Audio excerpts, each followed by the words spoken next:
जब भी हम स्टॉक मार्केट के बारे में बात आजकल करते हैं तो एक शब्द बहुत पॉपुलर हो गया है ब्रॉडर मार्केट, और इसी के साथ एक शब्द होता है ब्रॉडर मार्केट इंडाइसेस। इन दोनों शब्दों को आज हम समझेंगे। ब्रॉडर मार्केट जिसको व्यापक बाजार भी कहते हैं, जब हम एक पर्टिकुलर किसी स्टॉक के बारे में बात कर रहे होते हैं, जैसे Reliance, HDFC, Tata Motors, HUL, ये सभी हम उस पर्टिकुलर स्टॉक के बारे में सोच रहे हैं या उसके बारे में जान रहे हैं। यदि ये कम हो रहे हैं, घट रहे हैं, बढ़ रहे हैं, तो क्या उससे एक अंदाज लगा सकते हैं कि क्या पूरा इंडियन स्टॉक मार्केट भी ऐसा ही बिहेव कर रहा होगा? नहीं।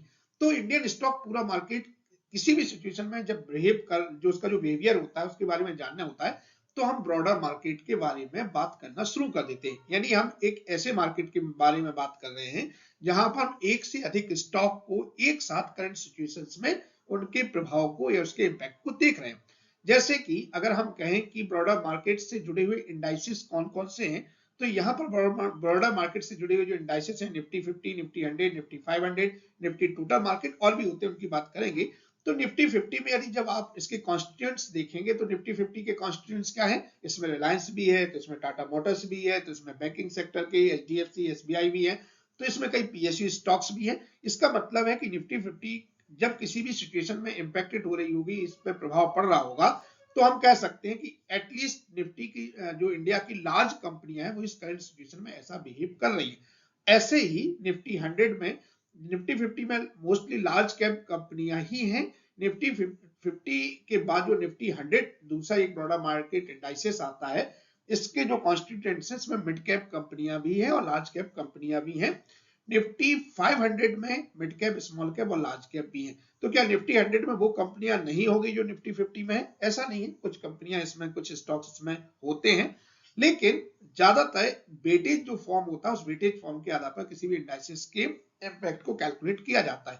तो निफ्टी टोटल मार्केट जो क्या है, इसमें क्या है, यहाँ निफ्टी 50 के बाद निफ्टी 500 में जब हमने कहा कि इसमें 500 स्टॉक्स हैं जो डिफरेंट सेक्टर को बिलोंग करते हैं, तो निफ्टी टोटल मार्केट में इसमें 750 स्टॉक्स इसमें हैं जो मल्टी कैप है, मतलब जहां पर स्मॉल कैप भी है, जहां पर लार्ज कैप भी है, जहां पर मिड कैप भी है, ये सारी कंपनियां निफ्टी टोटल मार्केट में आती हैं।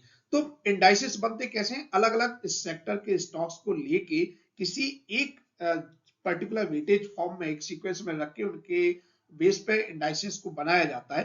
तो क्या बैंक निफ्टी को हम ब्रॉडर मार्केट कहेंगे? यहाँ पर आप बैंक निफ्टी को ब्रॉडर मार्केट इसलिए नहीं कह सकते हैं कि बैंक निफ्टी के जितने भी कॉन्स्टिट्यूएंट्स हैं वो आप देखते हैं, जैसे एचडीएफसी, एसबीआई, एक्सिस या कोटक बैंक, ये सभी के सभी जो क्या है, बैंकिंग सेक्टर से जुड़े हुए, तो वह ब्रॉडर मार्केट नहीं है बल्कि एक बैंकिंग सेक्टर है। हालांकि इसी कुछ फाइनेंस, जैसे निफ्टी फिन जो है वो कुछ फाइनेंशियल अदर एक्टिविटीज को है, तो कुछ इंडेक्सेस हैं जो फाइनेंशियल में लाइफ इंश्योरेंस इस टाइप की चीजें की जोड़ते हैं, लेकिन फिर भी वो ब्रॉडर मार्केट की डेफिनेशन में नहीं आते। तो ब्रॉडर मार्केट क्या हुआ?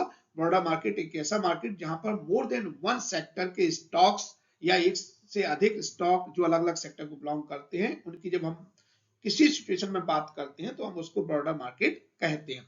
उनसे जुड़े हुए जो इंडाइसेस होते हैं, अब और कौन से इंडाइसेस हैं, तो चलिए और इंडाइसेस देखेंगे। तो निफ्टी 50, निफ्टी नेक्स्ट 50 भी एक बहुत अच्छा इंडाइसेस है।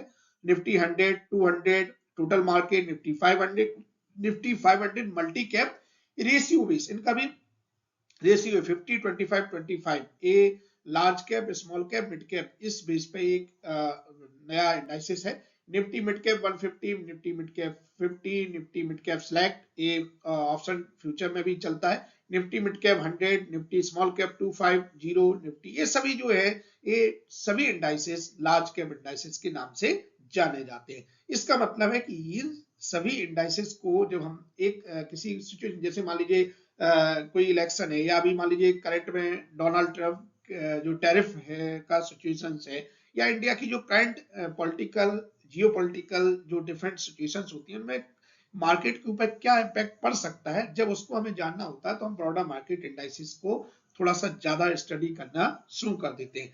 इसलिए ब्रॉडर मार्केट के बारे में जब हमें पता होगा तो हम इंडियन स्टॉक मार्केट के बारे में जान रहे हैं, समझ रहे हैं।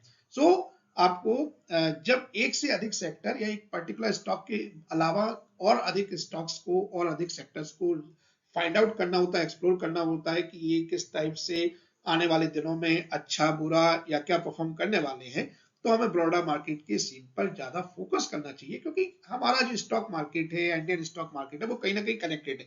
जैसे अगर मान के चलिए कि रिलायंस पर कोई किसी चीज का इम्पैक्ट पड़ता है, तो क्या सिर्फ रिलायंस पर पड़ेगा? नहीं, उस सेक्टर्स या उससे जुड़ी हुई कई चीजें हैं। आप ऑयल, एनर्जी, गैस, रिटेल, एक कई चीजें ऐसी एक साथ कनेक्टेड है, तो पूरा का पूरा स्टॉक मार्केट कहीं ना कहीं कनेक्टेड होता है।